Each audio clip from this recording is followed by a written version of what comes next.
Okay, so this is 2020, the what the fuck year, which I feel like is pretty accurate. I think this year has pushed a lot of our boundaries, even though a lot of us have done work around this. Maybe even some of us even suspected that some year like this was actually coming down the pipeline. I know I certainly did. To the point, nice crop top, man. Woo! Oh, yeah. Sorry, there was no way for me to keep going with any sort of seriousness without the crop top. But also the live stream, if you didn't see him, there's a beautiful man over here wearing our break crop top. So I'll let him belly dance for you in a little bit. Woo!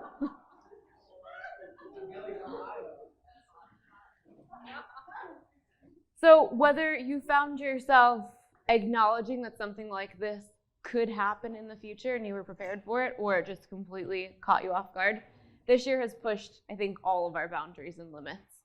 I can say myself, I predicted exactly everything that's unfolded over the last year to a variety of my employees 3 years ago. I actually got to see one of them the other day, and they sat down and they're like, I haven't seen you in a while. And I'm like, hey, can you tell me how you predicted this exactly 3 years ago? And I'm like, how long do you have? So whether you saw it coming or whether it literally smacked you in the face and pushed you off your A game, there are a variety of things that we can do to, again, not panic and not always prepare for disaster, but also be aware of what's going on, what we're actually taking into our brain, how we're defining that, and what choices we're making out of that place. Because even when things are potentially really bad outside of ourselves, we have a variety of options with how we want to actually take that information in, what sort of definitions we want to assign to it, and then how we want that information to then inform our next courses of action. Because things can be horrifying outside of ourselves, and it has to be our choice if we want to take what's happening outside of ourselves and allow it to then come into our space, whether that's with our relationship with ourselves or a relationship with our friends and family, with our community. There are a variety of different micro-level containers that I want everyone to be thinking about today, because it's not just, how do I let this not affect myself? If you have kids, you know that usually before you even think that, it's like, how can I let this not affect my kids? But we want to be thinking of the different containers that we are not necessarily in charge of, but we have some level of responsibility or authority, or here's the key one, influence. Because sometimes we have influence over certain containers that it's not really our job, it's not our responsibility. We don't like wake up with this thing on our shoulders. It's like, oh, I have to take care of this thing. But we still have the ability to be that ripple or to influence a group or a container in a specific way. So making sure that we are always in integrity with how we are both consuming information, defining information, and then letting that information change our course of action is really what I want to stay focused on today. I have this divided into 2 different sections. I want to look first at how we are perceiving incoming information, and then on the second half, we're going to be taking a look at how we have the ability to not necessarily influence in a priming sort of way, but how can we lead by example and actually help create that ripple for other people to be able to walk this path as well.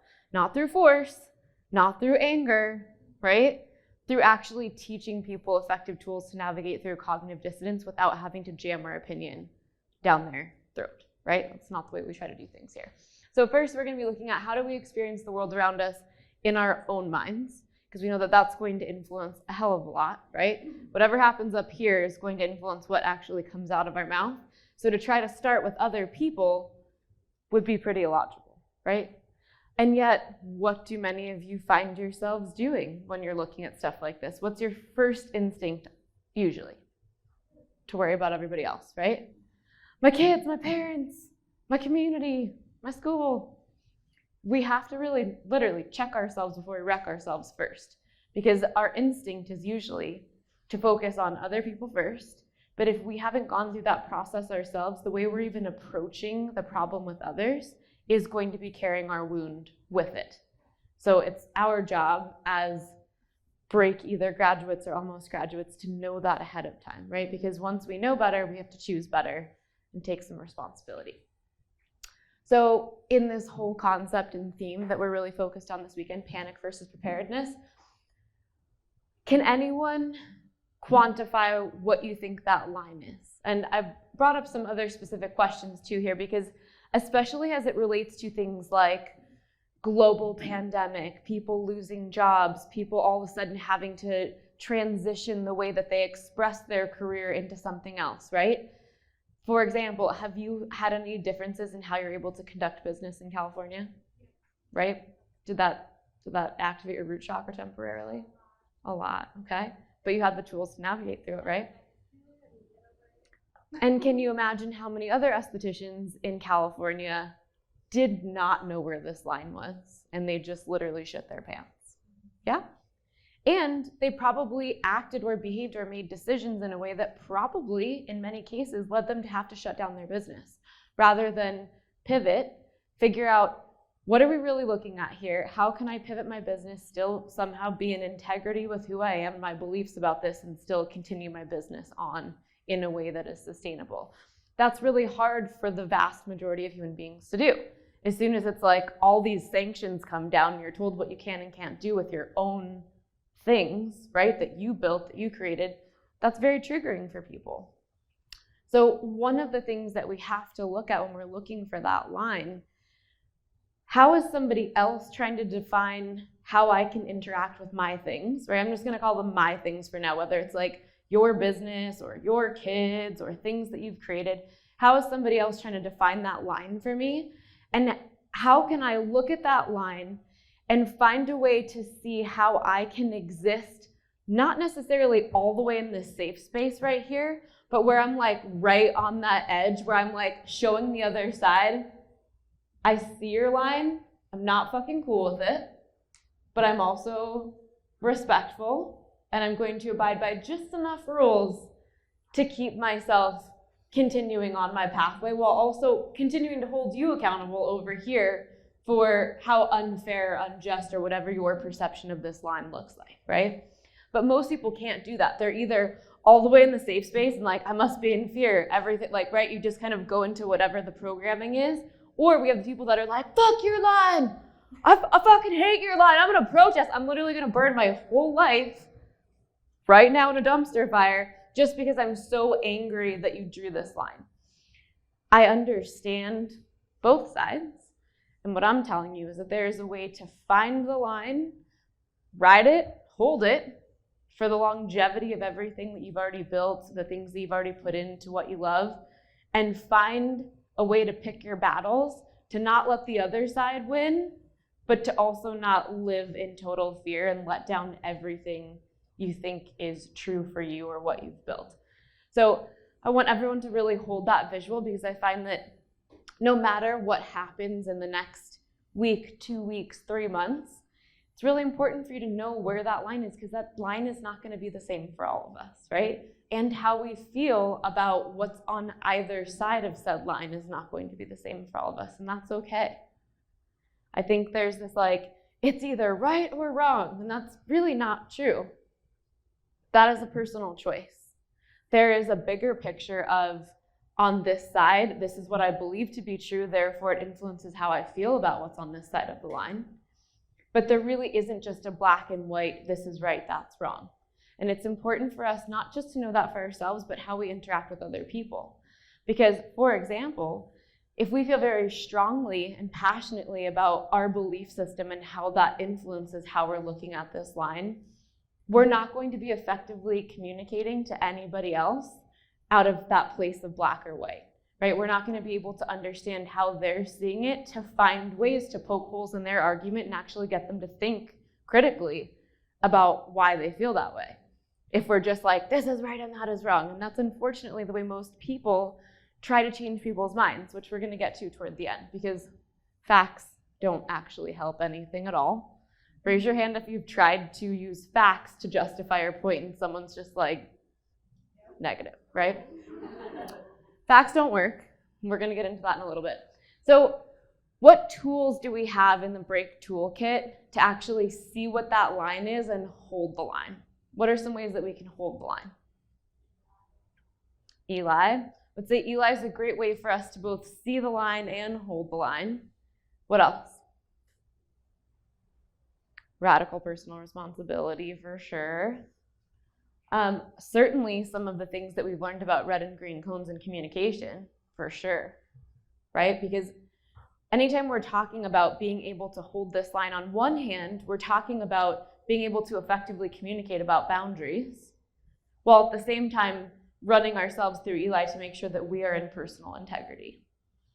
Personal integrity and how we are then selecting green cones out of that is going to do a lot of the heavy lifting walking this line. So, and again, these are going to be in your slide decks you guys are going to get, and I encourage you to really take a look at some of this stuff and ask these questions to yourself. So 3 experiences of panic in 2020. Does anybody have one that sticks out where even if they knew better, they panicked at some point this year that they're willing to share? Go for it, girl. I was honestly scared of running out of toilet paper. Like, I thought I was going to have to use leaves. And thanks, Bill. It was scary. I'm like, what am I going to have? I have to make toilet paper. I'm going to have to shit and clean it up with leaves. Did you go there? So you and everybody else. I was that person. So you were the person that actually put somebody else. Yes. Somebody else's butthole, I should say, at risk. Not just somebody else, specifically their butthole. I was worried about my butthole first. Does anybody else have I'm sorry. Here, yeah, pass by for you, and then we'll bring it for D'Angelo. Well, I live with my mom, and she's 74, so I had to really consider the risk that I was putting her out by going out in public, seeing my friends, all the things that I don't really want to acknowledge. Okay. And did you panicked about it? Yeah, in the beginning I did. I've kind of just let myself go and kind of lean more into the discomfort, but I did panic, and I had her in mind, and she's not really panicking though, so she didn't put me at ease. Okay, good. Oh, here, let's go back and then we'll pass it for D'Angelo. Yeah. For me, it was money, because my husband was laid off and we were shut down, so I couldn't work. And then how did you navigate through that one, out of the panic? So, faith. Huh? Faith. Faith. Trusting and Okay. just holding on to what I had and being grateful for that. Okay. Health and all that. So focusing on something else. Okay. Until I could. Which, by the way, distraction is one of the techniques we'll be talking about today, which can be a good thing, right? Let's pass it to Angela, and then if we want to go that way, we can.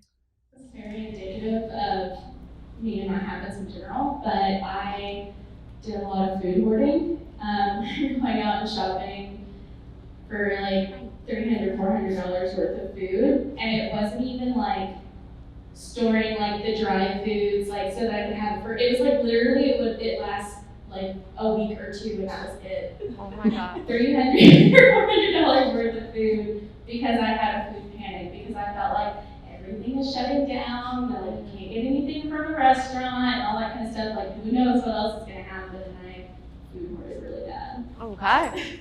Did you have one? So for me, for me it was 2 things. It was part of the transition this year has been with me fixating on dying, and I think that that's just me transitioning into something better. I'm shedding some stuff. So I was like, I'm gonna die, I'm gonna die, I'm gonna die, I'm gonna die. And then also that we were gonna get shut down and we were gonna be controlled. So those were 2 serious things I was like, okay, we're controlled and we can't leave our house and we get arrested. I got so panicking. So what got me through it was obviously wait, but remembering that panic never did shit. Mm-hmm. Yeah. And so then every day I had to get up and go to work, and I still did whatever I had to do. I washed my hands and went out sparingly, and I didn't die, and they didn't control me just yet. Amen. So in break, obviously, we talked about how anxiety frequently shows up wearing a superhero cape, and it tricks you into believing that it's there to save you. We all know it's not, right? makes you feel productive. And when I say feel productive, it makes your brain feel like it's checking things off the list that could potentially keep you safe. But what we all know is that it actually just winds you up and usually just gets you back into more anxiety, which is why I always used to describe the way my panic attacks used to work is that I would have a panic attack about having a panic attack, right? It was just like, why are you panicking? I'm like, I started worrying that I was going to have a panic attack and now I'm having a panic attack. And they're like, well, do you ever panic about anything else? And I was like, no, I only panic about having panic attacks. And if I really track it back, the first one I ever had, I was 9 years old. It caught me completely off guard. I had no idea what it was. I was watching a TV show, and all of a sudden my body starts shaking. I'm like, and my dad's like, Elizabeth, are you okay? I was like, I'm fine. He's like, you don't look fine. I was like, I'm holding it together. I'm fine. Let's go back to ER where this person is dying of some mysterious illness, which is obviously why I was having an anxiety attack. I'm like, let's go back to ER. This is great for a 9-year-old. He's like, Elizabeth, I think you have to walk this off. And I'm like, I'll go walk it off. But then, of course, from that moment forward, not knowing where it came from or how it got there made me believe that it literally was stalking me around every corner. So then I started having panic attacks every day until I was 20 years old. It's terrible. So it is important for us to remember that while panic can trick our brain into thinking that like we're being vigilant, we're being protective, we've got to protect everyone we love, it's really important for us to run through those questions and say, actually, is what I am spending my time and energy on in this panicked state, are all these check boxes that my brain is giving to me, are they actually productive, or is this like my anxiety superhero cape flapping in the wind being like, we're here to save you / ruin your life? Right? So just keep that visual, because sometimes when we go into that state of hypervigilance, we feel like very justified in our actions. It can be pretty easy for us to visualize that cape and be like, is this you? Or is this me being an upstanding citizen? Because sometimes we'll just see the flapping cape and we're like, oh shit, I know where we're at. So I think to help you move from one to the other, when you do eventually fill this out, 3 experiences where you were prepared and that allowed you to stay present and calm. Because I know for me, instead of panicking about something without taking some sort of steps to ease my brain, it will just loop in the background and take over my bandwidth so that I can't focus on anything else. Versus if something is concerning to me, for example, my family, I wouldn't say that we're like doomsday preppers, but like we're prepared. Could we last for 1 whole year? We could. Do I do that in a panic-stricken way? No. That was a very intentional few days of like, these are all the things that we're gonna need. And then this way they can live in the garage and we never have to think about it ever again, right? Some people would call that crazy. Other people would call that prepared, because to me, I don't wanna think as soon as something happens, like, do I have enough to take care of my family? I just know I already did that shit. I don't have to think about it anymore. No matter what happens, no matter how bad things seem for a day or seem like they're getting better, I just know I've already done that. It's already checked off the list. I don't have to waste any energy on it. And that's a very tangible crescendo type of experience, but we can do this in a variety of ways, right? Where instead of letting it just always linger in the background, what are a few steps we can take to just check that off the list so that anytime our brain is like, but what if? It's like, handled, already did that, don't need to stress about it. So when we look at how do we Eli when the danger is real, because I think for no matter how you feel about what has happened over the last year, there are a variety of things that have been justifiably dangerous, right? Whether your fear is the chaos on the streets or your fear is a virus that you can't see coming, both are real and both have a danger element attached to them. So it's important for us to go through these questions to make sure that we're not just approaching these things as if the danger is clear and present and we should panic and shut everything down right now, because that's not necessarily the justified response here. So can we use Eli questions about long-term goals rather than in the moment, right? Because if your brain is like, the virus is real, but am I gonna die right now?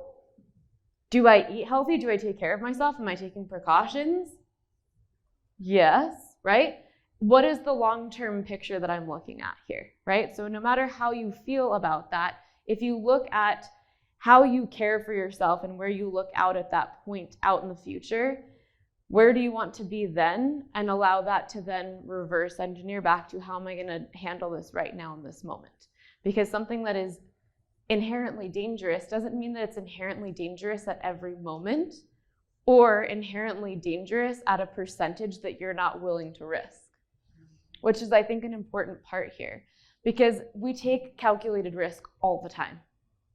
Life in general is very risky, which is why at a certain point too, just acknowledging we actually take kind of a lot of risks throughout the day and we don't really think about it unless we're really confronted with data all the time to back up why you actually should be afraid of this thing. We just kind of like operate with what our experience has been. Like, I have only been in a car accident when I was in high school. So like, I just don't really think about car accidents, but somebody that's been in a lot of car accidents as an adult probably has a flash about that when they get in the car to drive. That doesn't happen to me because it's not been my experience.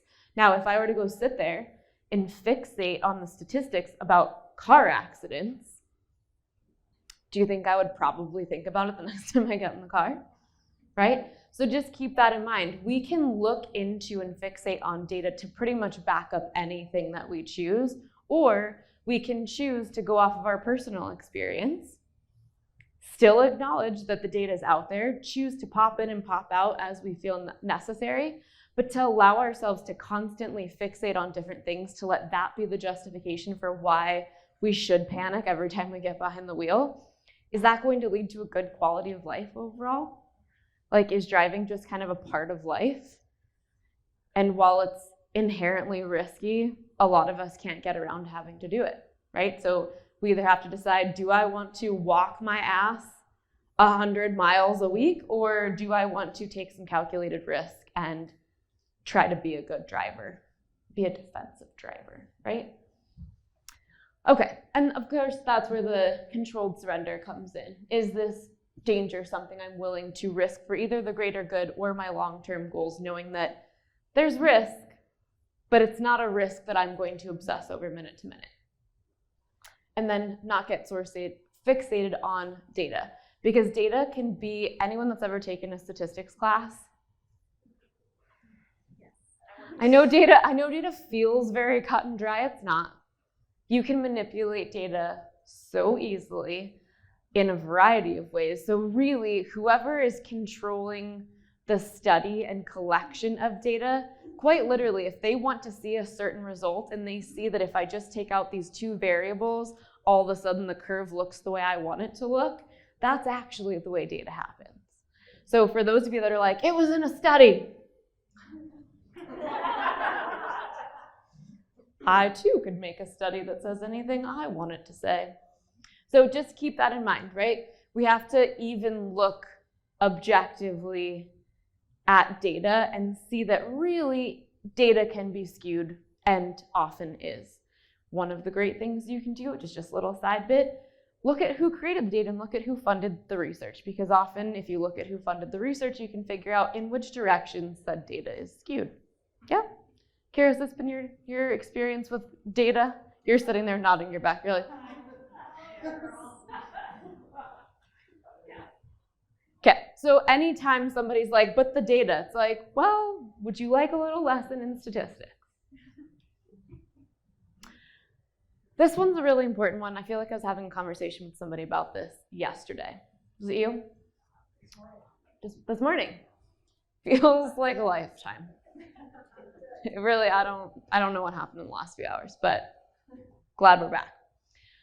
So discernment, very important tool here. And I want to be very clear that the follow your gut, not the same as discernment. When people are like, follow your gut, if we think about gut health, right, and then gut issues, do we really think the gut is where your discernment comes from? No, that's where your root chakra poop issues come from. It's not where the clarity is. Nothing clear is coming from your gut. Your gut is what is linked to your IBS, to your Crohn's, to your constipation, and all of your other nutritional deficits, okay? Not what's going to give you the clear perception of what's going to happen next. So gut is instinct, survival mode, and pattern, right? Very different than intuition. Gut and intuition, not the same. So when we're talking about discernment here, we're not simply talking about intuition. We're talking about using Eli, not just looking at one data source, but let's look at 5 different data sources who all have conflicting views, because we all know that somewhere in the middle of all those things, mixed with then our intuition, is the truth. And the sooner that we can really start to make that a part of our daily practice, the better off we're all going to be. Because as soon as somebody says, follow your gut, you're probably going to be following your emotions, not using logic, and then you're going to be shitting your pants. Here's another way that a lot of people get tripped up. Maybe not you anymore, but it's pretty easy to fall victim to this if you're not aware and or looking for it and or even know what it means. So priming and indoctrination. Priming is a phenomenon in which exposure to one stimulus influences how a person responds to subsequent and related stimulus. If you have watched any of my Unit 4 lectures, I talk about this a lot. This can influence how the next generations experience their trauma or the story of their people. This is how we get primed into believing certain stories about our history, the political spectrum, how people came to be here, right? How many of us just kind of learned everything and then we got to a certain point, maybe like, let's say, I'm going to pick an average of 3 years ago before any of you would have probably taken a break, except a few, where if somebody asked you, but yeah, how do you actually know that? Other than like, I know that they gave it to you in a textbook and then the next textbook and then the next textbook and then you got tested on it and then the next textbook. But like, do you know now? Most people would be like, well, I mean, they told me 1 + 1 = 2, so therefore 2 + 2 = 4, and then 4 times 2 = 8 because the math checks out. Unfortunately, when you look at things like priming and indoctrination, they are all these very simple tools and building blocks that are sequentially added to your brain on purpose so that by the time you get to like advanced multiplication, you're like, nailed it. But like, maybe not, right? Have we really actually stepped back and gone at it from our own perspective and our own critical thinking to land back in that place? Just like in spiritual intelligence, where we talk about religious programming, where maybe somebody had Christian trauma, they come all the way through, and then they opt of their own accord to become a Christian again. When I ask them that question, what led you back to Jesus? I really hope that their answer is like a pretty well thought through critical experience as an adult rather than, I don't know, it's just what I know, right? Whatever that experience is for you, it should never be just because that's what I know, or because frankly, I've been too scared to look at anything else, which is often the case even if that person doesn't want to admit it. So when we become aware of priming, and I will give an example, if you take a large swath of people and you show them a banana, either you say, here's a banana, or you actually even just have a banana sitting on the sidelines. And then you're like, can everybody please select a color?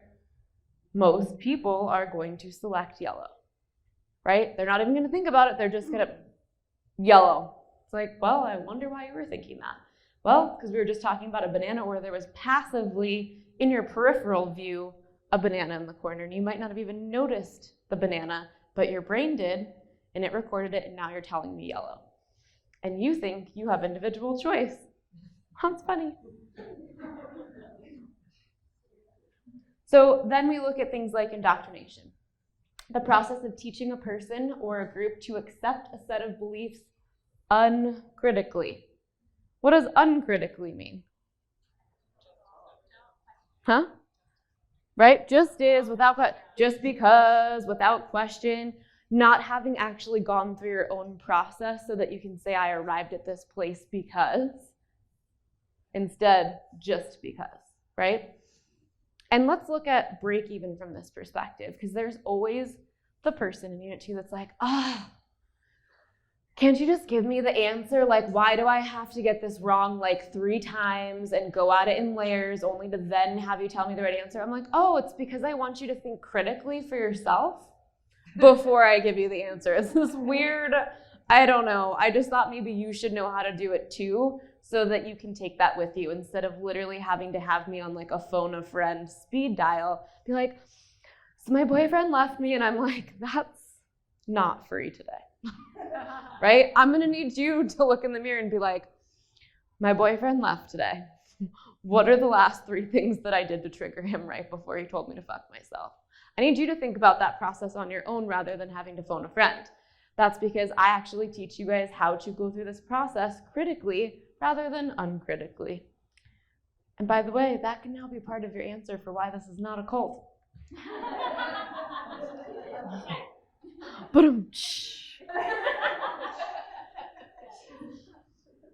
So what are the primary ways that we fall victim to priming or indoctrination? Can anyone think of a few that kind of stand out?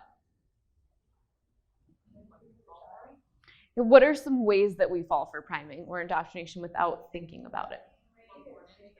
Kids, right? Kids, church, I don't know, school. Right? Sounds right. This is kind of an odd example, but it came up yesterday when we were discussing multidimensional experience, right? We know that the brain is essentially a reducing valve and that we don't actually experience the majority of our reality, right? There's a lot of things happening that our brain reduces that down. And it gives us really the pieces that it's like, you can only handle this right now, right? Which is why I believe that some people are able to little by little expand that, or in some cases blow it wide open, and they're able to experience things that all the rest of us would have no idea is happening right in front of us.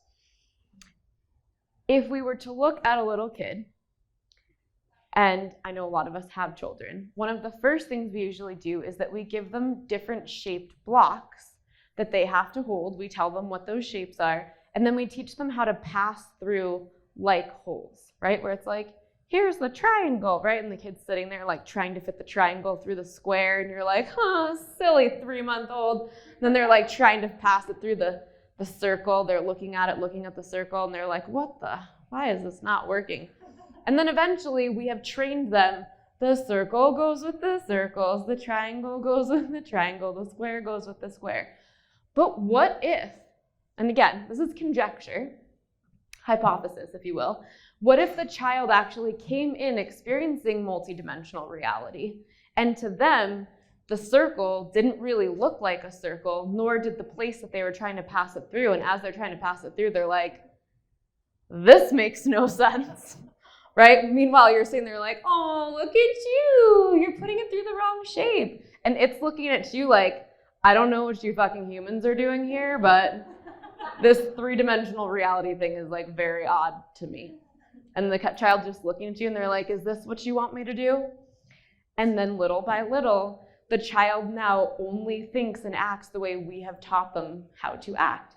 And little by little, that part of their brain slowly starts to shut down and conform. Now, can everyone see how this could happen? I'm not saying this is the truth. I'm just saying, seems plausible, no? So when we look at how these things happen, they usually happen in some sort of step sequenced or sequential way, right? Kindergarten to 1st grade to 2nd grade, right? You have to learn addition to then learn subtraction to learn multiplication. When we start to put all these pieces together, usually once we get to one level, it's really dependent on having us all learn these other pieces to make it true, right? What else do we know about that in terms of source beliefs as we move forward into adulthood, right? Do we have the ability to recreate equations exactly the way we want them to be like, see, everyone's untrustworthy.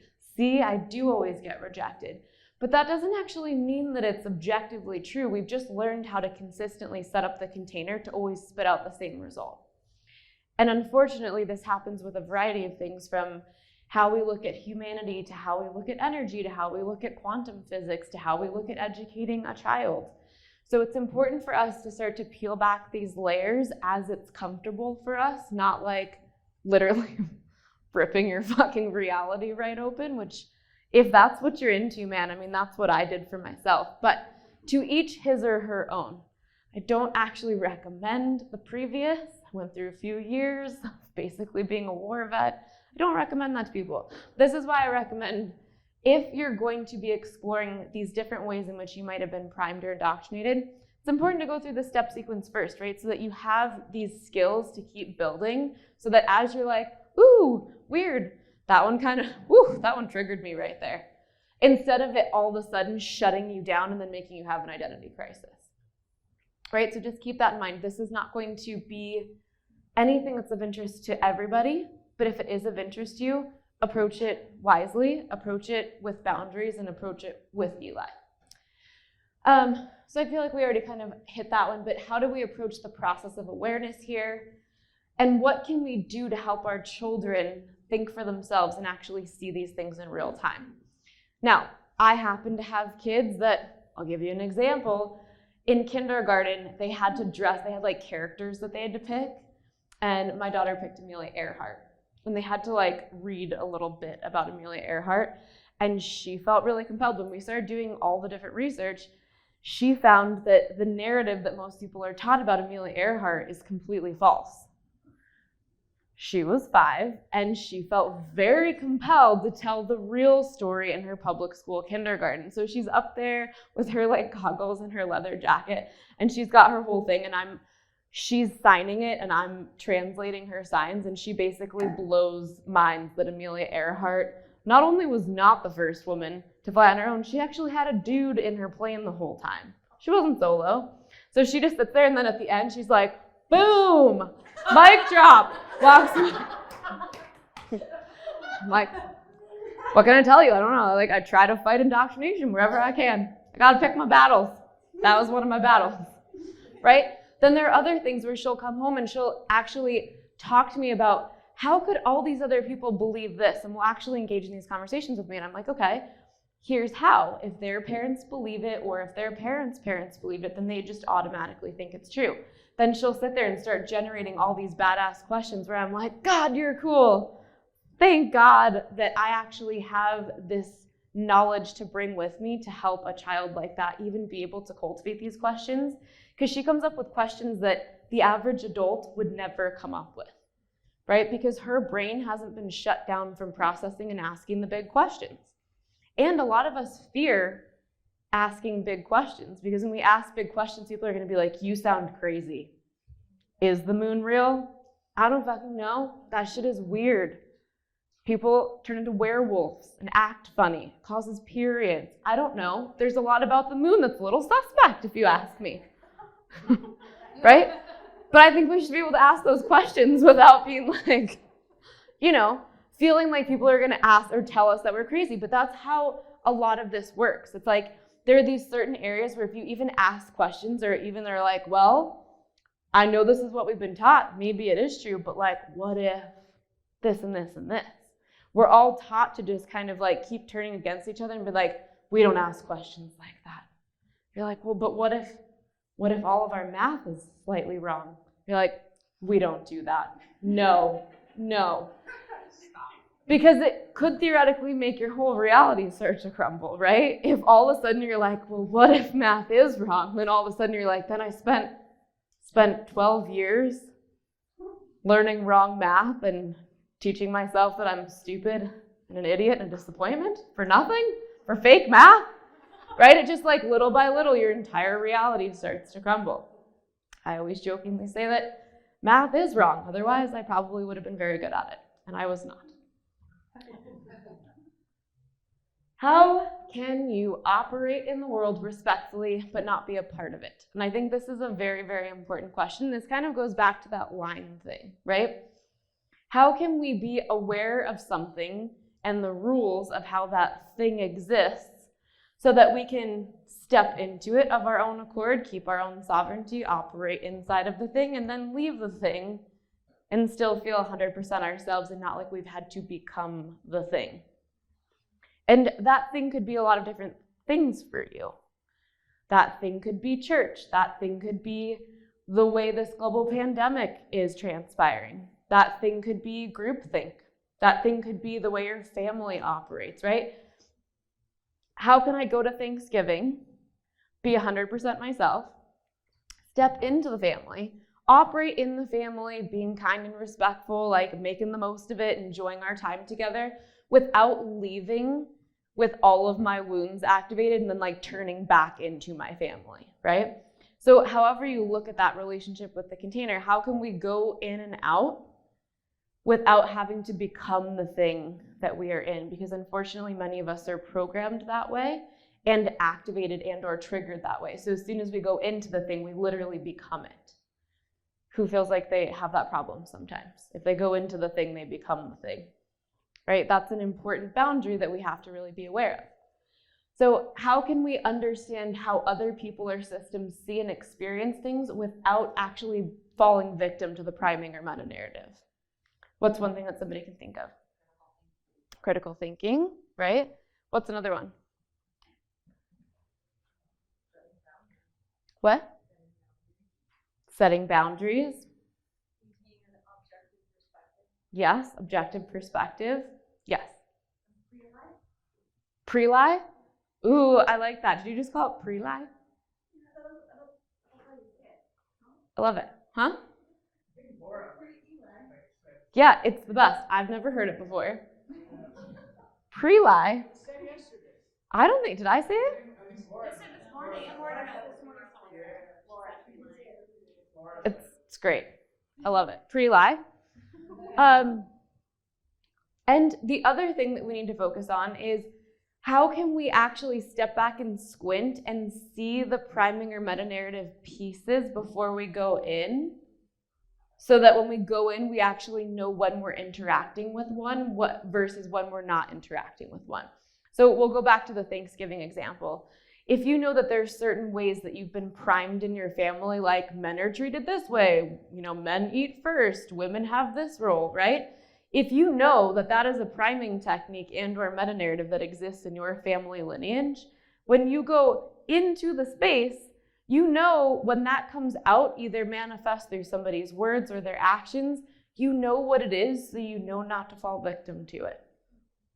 Right? Does that happen to you? So, like talking with my sister, I have to go into the conversation with her, remembering who I am, and I have to ground myself before we talk. Mm-hmm. Because I know that she goes into, you're second because you love the culture. You married outside of the culture, and he's black, so you're really second. When I have a conversation with this girl, which I did because she's my sister, I almost let her go. I was taught in break, don't let go of relationships, just work through them. But with my sister, I have to go in remembering who I am. I really have to fill my gas tank up with me, and remember that my value system is not her value system. So she can feel and think whatever she wants, and I can still have a conversation with her and not fall victim to her. Absolutely, and not let what she's trying to say either explicitly or make you feel implicitly become your truth. Unfortunately, what ends up happening now with us is, as passionate and loving to her as I try to be, whenever I say something, even if it's just, oh yeah, I don't know that I feel that way about that, she flips out, cusses me out, hangs up on me. So it's like, okay. Well, because you're not red coning. Right, I'm not red coning, exactly. And so then I just don't call her back, I wait, and she will text me, well, aren't you gonna apologize? I'm sorry we had that interaction. I really wanna tell her, you should be apologizing to me. I don't say that to her. I'm sorry we had that interaction, I love you. When you're ready to talk to me again, call me back. Well, so here's a perfect example. You not allowing her to control your sense of self poses a risk to her belief system. Right? Like if Gina can leave and not operate if these things are true, then what about me? Right? It's like it leaves that kind of shred of what if for the person that's living as if this is the only truth, and they're like, but this person that I love, that I know is smart, did this and she's fine. It's almost like this temptation that their brain cannot handle. They need everything to stay inside the container to just continue to reprove their belief system, which is why cognitive dissonance happens. It's just weird to see, because we're on FaceTime all the time. She flips out, it's like she's having a convulsion. all of her emotions, everything spikes, and it's like she goes nuts. And I'm just looking at her like, I used to do that. Oh my God, because I love you. Like, are you there? And she has her little exorcism and just hang up on it. Yeah, that's only gonna make her more pissed. Be like, I love you, calmly. Sorry about your emotions. How can we be kind and respectful to people who don't yet have the tools to navigate through cognitive dissonance and lead by example rather than pressure, anger? I feel like that was a great example of said thing. Because quite often, even when we start to go through the Eli questions and we know better, often the first step is to get kind of like angry about people trying to like make you cross their line or make you part of their belief system, but it's just not that productive. And we have a much harder time getting that person to ever really see things our way if we're always poking the bear and leading with sort of like angry Justice League boundaries rather than just leading by example. Because at some point, she's gonna have to realize, like, I've red coned even harder to Gina 100 times and she never cracks. This bitch is relentless. One day she's gonna give you a green cone and respond. One day. I don't know how long it's gonna take. Sure, her whole brain might turn into splatter mush, but one day it will happen. Some people are very stubborn in not wanting to behave with green cones. Because for her, what lies on the other side of offering a green cone is that she would have to acknowledge that potentially there's a whole other reality and way of living her life that she's opted out of all these years. And it's a tough pill to swallow. When you have done something exactly as you're supposed to for 15 years, and then you realize that somebody else broke away from that is just like you, that has all the check boxes the same, and they were able to do it successfully, and you don't make that leap, it makes you look back angrily at your last few years, and I'm like, I can't open that door because then all of this will have been bullshit. It's a toughie. And by the way, that's a lot of the reason that adults, when faced with some of these bigger explorations or things where you're like, I don't know what the fuck you just said, I feel triggered, I'm a little scared, a little freaked out right now. That can happen because once we learn that some of those things are true, it feels as though it could shake the very foundation that we have worked so hard to build for ourselves. And in many ways it can, which is why it's important to do it in the right sequence. So one of the things that's also important, we all know, is not to get trapped in the pattern. And when we look at how a lot of these things manifest, they usually have some sort of pattern, right? They're never just like these one-off random things. We act as if we're surprised by them, but the truth is when they happen, that surprise is really just our little kid being like, oh my God. But it's not actually a justified, oh my God. It's a very reasonable, like, duh. This has happened to you for 15 years. Shout out to Lori, who one time in my group gives this whole thing about her boss and how she's in break because of this like explosive relationship with her boss and how she just can't handle it. And I'm like, so how long has this been going on? I mean, it sounds really toxic. And she's like, I know, it's like 15 years. And I'm like, you're right. You have every right to be this surprised every time your boss does this after 15 years. I'm like, has your boss done this way for 15 years? And she's like, yep, every time for 15 years. And I'm like, okay, perhaps you needed to address this earlier. This sounds also like a you problem. She laughed her ass off. But the pattern is usually there, whether we're so close to it that we just want to be pissed off at what we're looking at, or we step back and we're like, oh, now I see the pattern. Because we're usually so close to it and activated that we don't see it. We have to step all the way back and then we see it. So one of the things that's helpful here is looking for the architecture.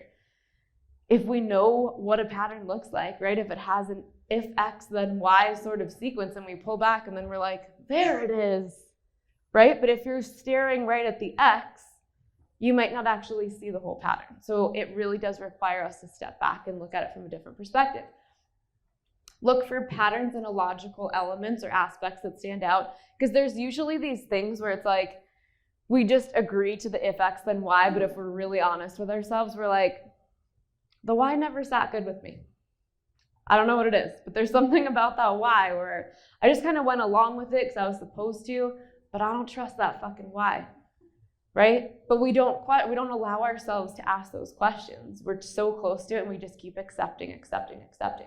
So look for that why. Look for that thing where it's like, yes, and there's something about it that's just not quite right. Like the moon. I don't trust it. I just don't.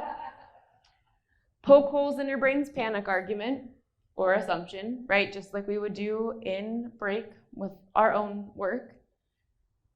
When our panic is setting in and we're looking at this pattern, how can we poke holes in it and be like, this is true, but it's not true here, it's not true here, it's not true long term, it's only like kind of true on this study or that study, right?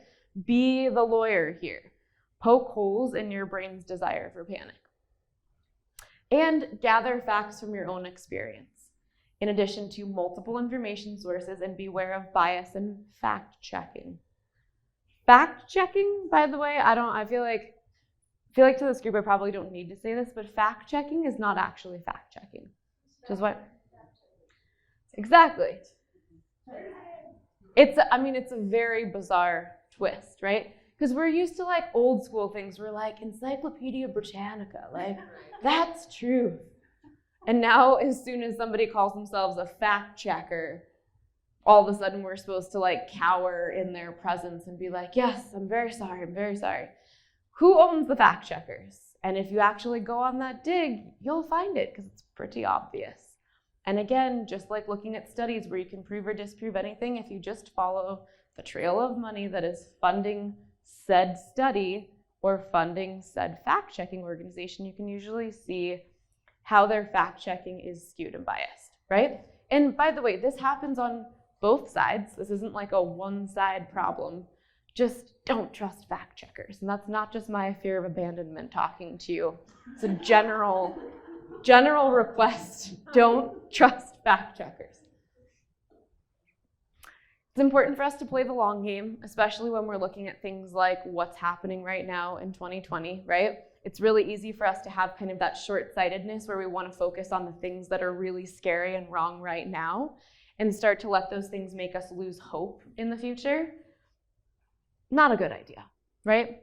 It's easy for our brain to immediately start to go into that hopeless mode where it's almost like it feels safer to just decide that it's hopeless. We're like, it's less effort to just decide we're fucked, because that I can trust. That's something that your brain does, right? Where it's easier for us to just decide that we're going to get rejected or that people are untrustworthy. So that feels safer. It feels safer for us to just be like, we're screwed. It's hopeless. We're done. Stop trying. Let it go.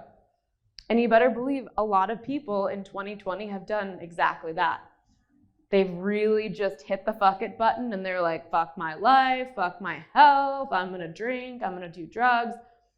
We need to stand at odds with that and say, listen, even if it sucks right now, it's probably not gonna suck forever, but it's definitely gonna suck forever if I hit the fuck it button and actually set my life on fire permanently. So here, we can use Eli to make decisions that are in our long-term best interest rather than acting impulsively out of fear, scarcity, assumptions, or priming, and to think about the impact of the long game based on distinct groups. This one's important because the long game is not necessarily going to be the same for you as it is for your parenting, as it is for your community. So make sure that when you think of what is my desire long-term, make sure that dials back to what group you are referring to, because sometimes those things are at odds with each other, right? So yourself, your family, your community, your school. And what do you want to see happen in the world with your family, with your community in 2021 and beyond? And I challenge you to really think about that, not now, but when you dig into this work and you let this kind of sit and process, this is going to do a lot for how you live your next year of your life. But if you don't think about this and you don't address some of the existing assumptions and fears that are just kind of lingering around in the background, you might set yourself up to do the exact thing you don't want to do. So address this, not now, but at some point in time. Here's a really important one because this is how a lot of us actually get into these panic modes in the first place. If we all lived in a cave and had no TV and no social media, would any of us, if you really think about the way you live your life, would you really know that anything was actually happening? Probably not, right? Like, let's say the masks weren't a thing. Most of you, if you think about, just remove the mask, because obviously that's a giveaway. If you were just to walk around your life, would you even, if no one was telling you what was going on, would you know what was going on? No, probably not, right? And I'm not saying that to say it's not real. I'm saying that as we get these kind of visible or physical triggers in our lives that actually make us like relive whatever information we just consumed.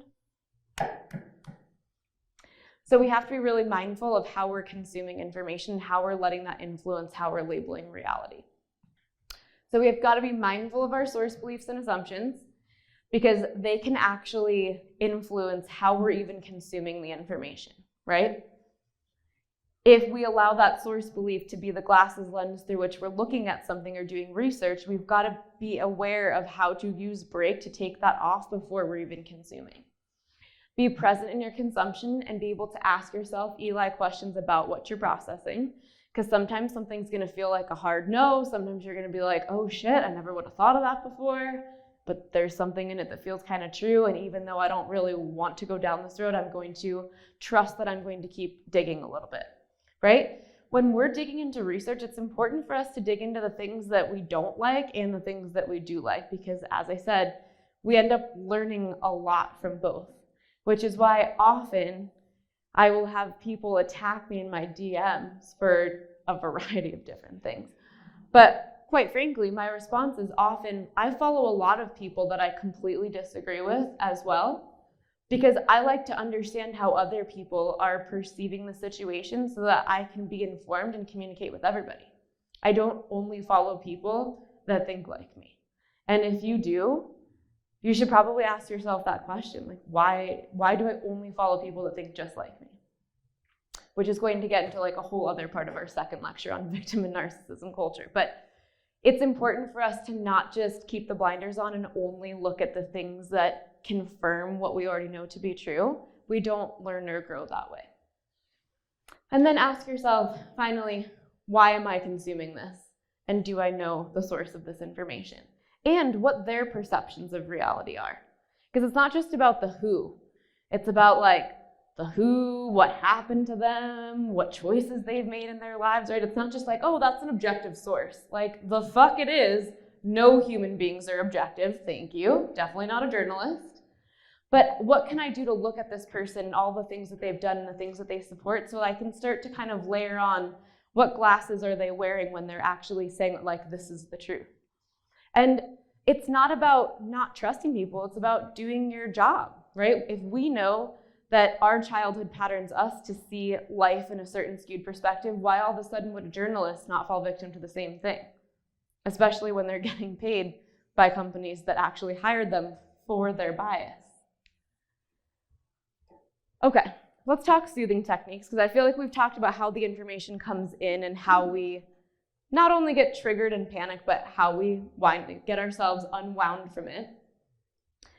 I want to break it up into two different categories, right? Because we can't just rely on one. We have to actually merge both of these at a certain point.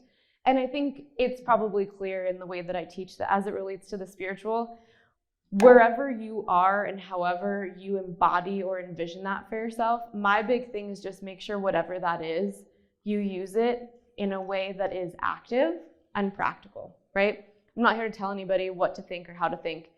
It just needs to be something where you don't let it be a crutch for you to be passive and just be like, Jesus, take the wheel. I'm not going to do anything. Other than that, do your thing. Do what you want. But find a way to merge some aspect of these questions into your practice, whatever that is. So ask yourself the big questions. Sometimes this can really help with controlled surrender, right? Whatever your perspective is on how things work or what lies beyond or what happens after death, right? All of these things can actually help you, not harm you. And a lot of people don't prioritize this work because it makes them feel fearful, right? You're scared of the unknown. But once you actually step into this process and ask these questions and start processing, I promise you the opposite happens. Then you actually stop fearing all of these things they're trying to control because you refuse to explore the unknown. Then it's like, well, I don't know for sure, but could be this or could be that. Either way, sounds better than this bullshit. So I urge you to dig in and not fear it within whatever constructs make you feel good at this time. Ask yourself, is there more going on outside of my scope of understanding or being experienced differently from another perspective, right? Because sometimes we're seeing something and it feels really real for us. But again, what if we step back and we're to think like, okay, would Bizzie potentially see something different here that I'm missing? Or would Freedom step back and see something totally different than I'm seeing, right?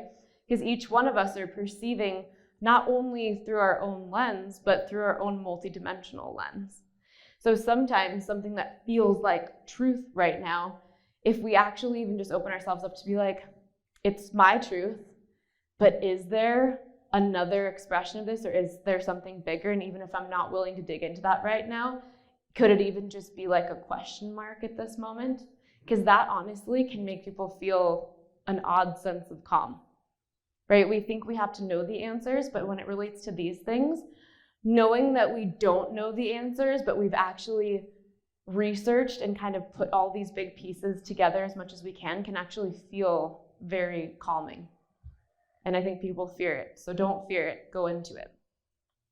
Do I have a spiritual practice that allows me to hone my internal truth compass and both seek out answers and send out requests, right? Whether that's directed meditation or directed writing or whatever it is that you practice, it just needs to be like a simple call and response where you have a way to connect back in, get clear on what you want, what your truth is, and send out requests.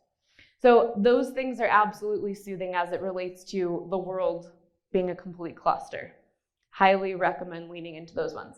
Now, the practical, am I prioritizing and supporting my health right now? Because usually the first thing to go when people panic is their healthy lifestyle, right? All of a sudden they're like hammering down bags of cookies and hoarding food, right? And that they're just in the fuck it mentality. That is not the time to let your body down. You actually need your body functioning optimally for you to be able to handle the stress, not to keep stressing it out more by treating your body like crap. Am I choosing to monitor the time energy I spend plugged into social media, news sources, or dramatic friends? Dramatic friends, if you have certain friends that you know are like really 2020 panicked and you're trying to keep your internal calm, you might need to put up some boundaries. Be like, hey, if we're gonna hang out and have coffee, I don't just wanna talk about the global pandemic. Like, can we just have a regular conversation over coffee? Otherwise, I love you. I'm here if you need me in an emergency, but until you drop out of this, like I can't have coffee with you, right? There's no problem with putting up those kinds of boundaries. And I don't think enough of us do that. Can I look at my daily life, lifestyle, and habits and adjust or refine things to align myself with what's in my best long-term interest, right? Because all of those things factor into how we're going to be dealing with this. And then in line with Joe's and my proofless black book, create a proofless black book specifically as it relates to you overcoming really challenging or scary situations. Call on all the moments you pushed through, problem solved, found a workaround, used Eli, or used some other break tool to actually navigate through something that felt like it was literally incapable of being succeeded in, and you still made it to the other side anyways. So for these, I'd like you to answer these questions on your own time. 3 times you navigated through something scary, challenging, successfully. What were your biggest lessons when you didn't handle it this way? So in opposition to that, when you didn't handle that same type of thing in that way, what was the fallout, right? Because sometimes when we actually look at the pain, we're like, now that I have quantified that pain, that actually is more helpful to me than the 3 times that I'm like, yeah, I did it. Because the pain will bring back that response in our body. We're like, God, that sucked so bad. I really don't want to do that again. Versus sometimes when we see the positive thing, we're like, yeah, that was cool. But the pain, right? When you look at them together, you're like, that's better than this. I'm going to focus on this. I don't want that. Then what got worse or more tense after you chose to handle it in a way that was not break friendly? So does all of that make sense for how we are exploring this and experiencing with our own perception? Yeah? Okay. Now we're going to switch to how do we express this and pay it forward to everybody else around us? Because I think by now, as it relates to how we do things in break, it's about us so that it can be about the collective, right? It's like the oxygen mask thing. Like we have to figure out how to put on our own oxygen mask so that we can help others.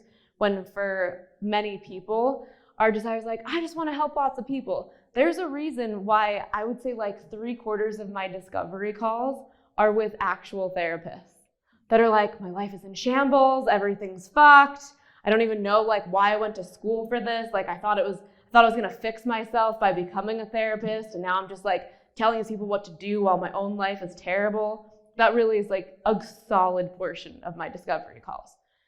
So when we look at stuff like this, it's like our brain is like, we're broken and we're hurt, so we want to go help all these other people that are hurt. But if we don't work on that for ourselves first, we're actually putting all these other people at risk of having to literally have all of our shit projected all over them. So the same is true for how we're dealing with navigating this line between panic and preparedness. If we don't actually go through this process ourselves, we're probably just going to be starting a bunch of fights with people out in the external world thinking that we're trying to help them, when really like we're actually just taking our own fear and like throwing it up onto everybody else.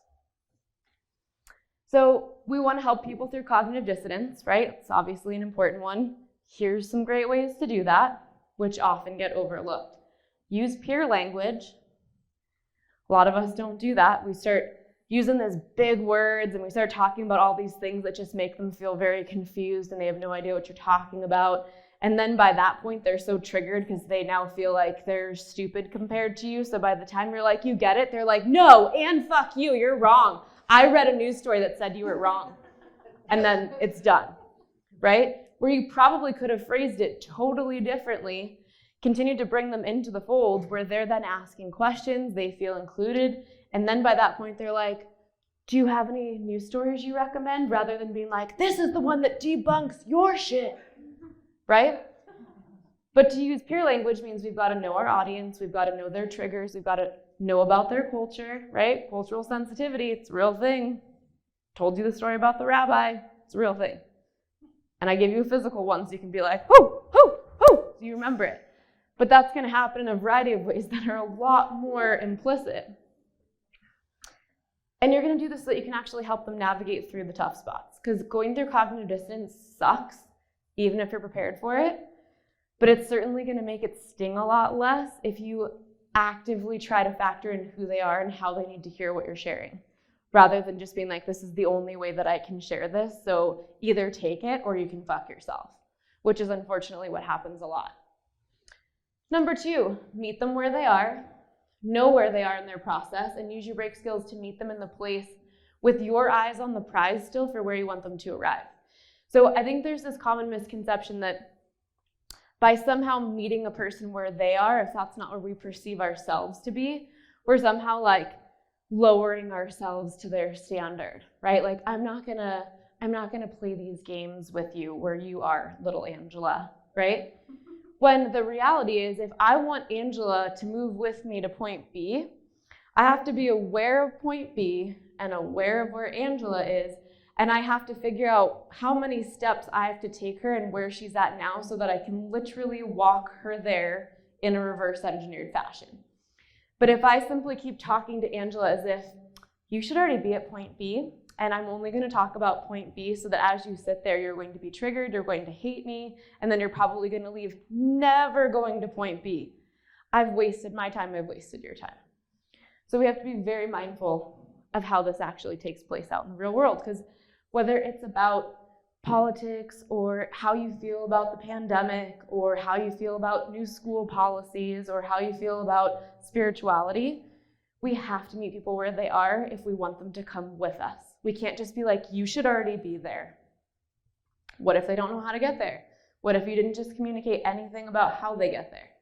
And then you've also at the same time just triggered them, so now they're turned off, and it's like any yellow brick road that could have been going to point B now looks like it's like covered in weeds in like a Hansel and Gretel forest. Nobody wants to go to that. And then number 3, don't focus on facts. Focus on reconciling their perception, right?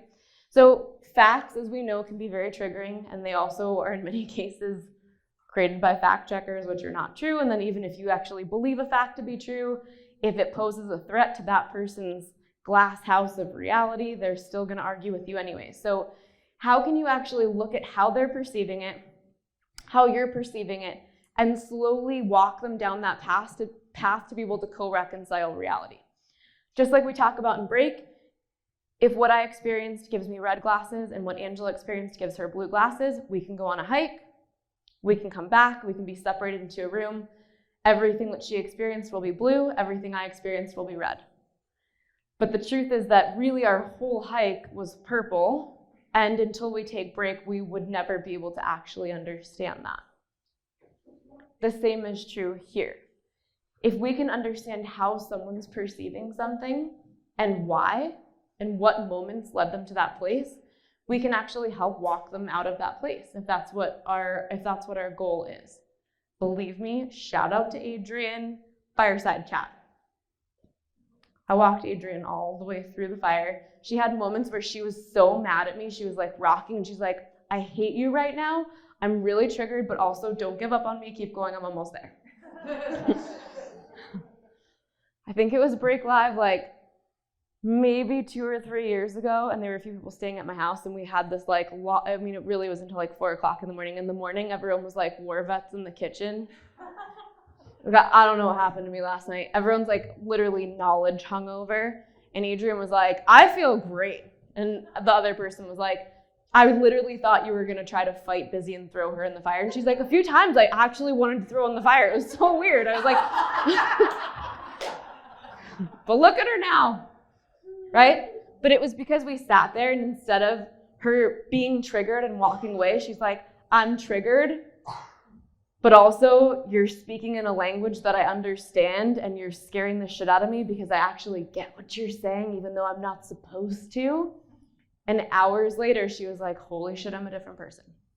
And it's not because I sat there yelling at her. It's not because I tried to jam something down her throat. In fact, she was trying to fight me. I literally had another person that same night try to throw me in the fire.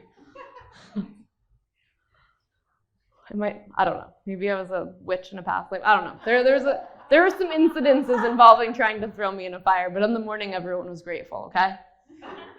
That's what matters.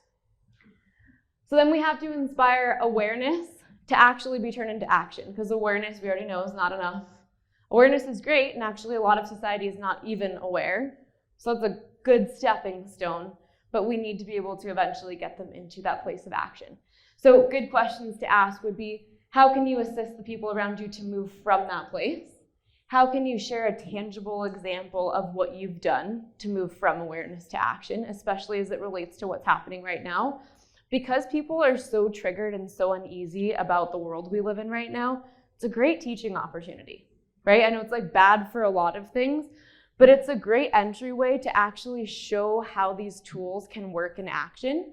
So use those, have those moments where it's be like, I know this must be really scary for you. This was one thing that worked for me. I was feeling this way, I did this, and then feeling so much better. They're probably gonna be like, I'm gonna try that. Maybe they do that, maybe they do it a couple days later, maybe they come to you and they're like, what was that thing that you did? And you're like, oh, it's called Breakmouth. And they're like, yeah, weird, I already feel so much better. Because we all know that one tiny little tweak or the one little shift in how they're waking up and approaching their day can make a massive difference. And then what are 3 things you've become aware of in how you relate to chaotic global problems? Because we even have a pattern as it relates to looking at the world, right? We've got a pattern as it relates to our kids, to our intimate partner, to our family. But even from the way we've been raised, there's a way that we just inherently tend to look at global problems. So what is that, and how can you use Eli to kind of keep chipping away at that and make sure that you're landing at a place of critical thinking rather than just because? Big thing here is that you have to hold a higher vision. So even when things are really shitty and they do feel hopeless, it doesn't help anybody for you just to keep sinking in that hopelessness, right? We have to be able to still hold that vision for what we want to happen, even if it feels like there are moments that it starts to slip away, right? Imagine if, all the parents can feel me on this one, you have this great picture of what you want your child to grow up to be.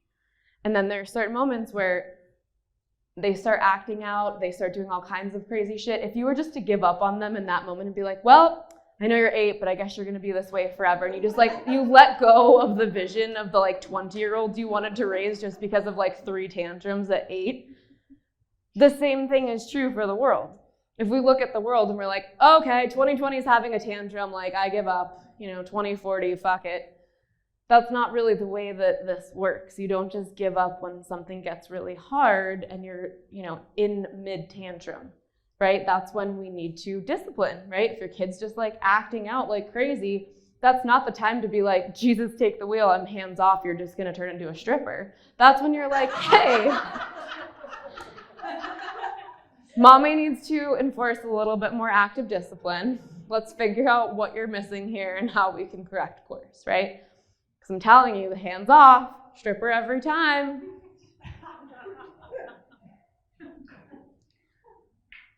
Let people be themselves and lead by example rather than anger, which we've hit on a little bit already. But being awake doesn't mean that you get to use that as fuel to angrily wake up everybody else.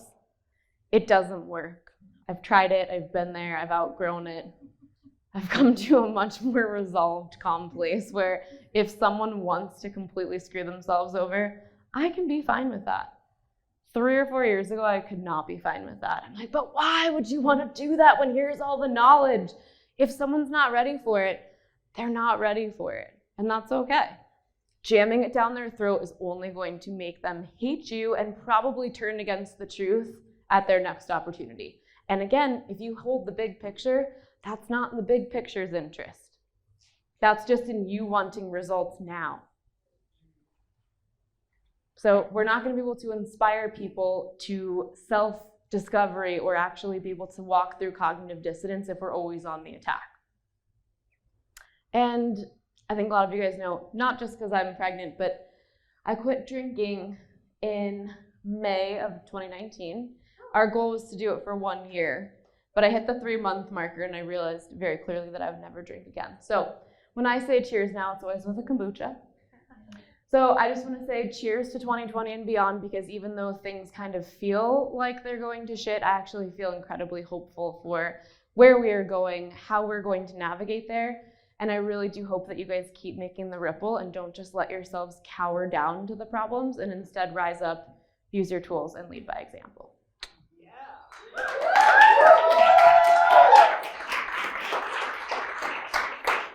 Thank you.